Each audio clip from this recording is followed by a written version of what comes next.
కుత్బాపూర్ circle పరిధిలోని చెన్నారెడ్డి నగర్కు చెందిన P Krishnarao కుమారుడు గిరీష్ కుక్కడపల్లి సర్కిల్లోని జగద్గిరిగుట్ట పాపిరెడ్డి నగర్లోని రాజధాని హైస్కూల్లో 8వ తరగతి చదువుతున్నాడు. సోమవారం పాఠశాలకు వెళ్లిన గిరీష్ను గణిత ఉపాధ్యాయుడు పరీక్ష పత్రం విషయంపై మందలించడంతో అదృశ్యమయ్యాడు. దీంతో గిరీష్ తల్లిదండ్రులు చుట్టుప్రక్కల ఎంత వెతికినా ఆచూకీ దొరకలేదు. ఈ సందర్భంగా గిరీష్ తండ్రి కృష్ణారావు మాట్లాడుతూ స్కూల్కని వెళ్లిన తన కుమారుడు తిరిగి రాకపోవడంపై తీవ్ర ఆందోళన వ్యక్తం చేశాడు. ఉపాధ్యాయుడు కొట్టాడని అదృశ్యమైనట్లు తోటి స్నేహితులతో అడిగి తెలుసుకున్నానని తెలిపారు. తమ కుమారుడు కనిపిస్తే సమాచారం ఇవ్వాలని కోరారు. అనంతరం గిరీష్ తల్లి కొడుకు కనిపించకుండా పోవడంతో కన్నీరు మున్నేరి విలిపించింది. దీనిపై పాఠశాల ప్రిన్సిపల్ నరేంద్రని వివరణ కోరగా పాఠశాల సమయం ముగిసిన అనంతరం ట్యూషన్ కని ఇంట్లో నుండి వెళ్లి పాఠశాలకు రాలేదని అన్నారు. ఉపాధ్యాయుడు మందలించడం అనేది వాస్తవమేనని ఆయన చెప్పారు.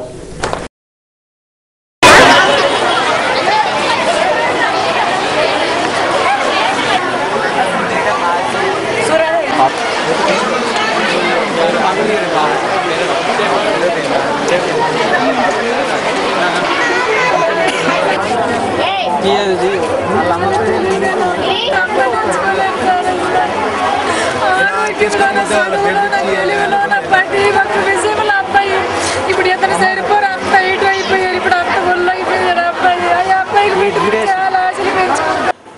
ఇంటి దగ్గర డ్రెస్ చేంజ్ చేసుకొని ఇంటి దగ్గర పేరెంట్స్కి ట్యూషన్కి వెళ్తున్నానని చెప్పి బయటికి వెళ్ళాడు.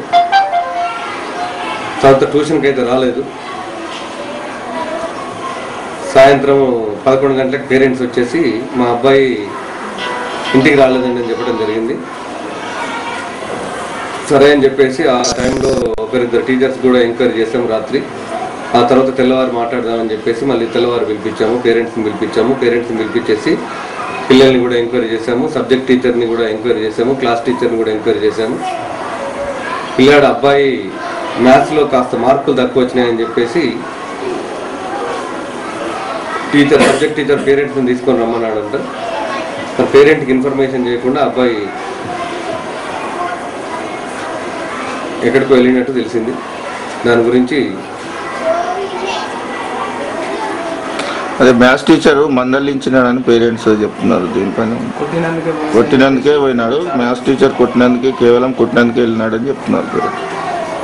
అది వాస్తవం కాదండి. కొట్టినందుకే వెళ్ళారు అనేటువంటిది ఉంటే చాలామంది ప్రతిరోజు ప్రతి స్కూల్లో చాలామంది వెళ్ళటం జరుగుతుంది. అది మామూలుగా క్రమశిక్షణ భాగంగా ఒక మాట అనటం అనేటువంటి జరుగుతుంది తప్ప అది పిల్లలకి దండించాలి, పిల్లల్ని హింసించాలి అనేటువంటి ఏ సబ్జెక్ట్ టీచర్ కానీ ఎవరికి కానీ ఉండదు. అది అంటే ఒక సిన్సియర్ స్టూడెంట్ని ఒక 10 మంది విద్యార్థులు ఉన్నారు, అట్లా అవహేళన చేసినట్టు ఉంటే కూడా అలాంటిది ఏం లేదు. మీరు కావాలంటే పిల్లల క్లాస్కి వెళ్ళి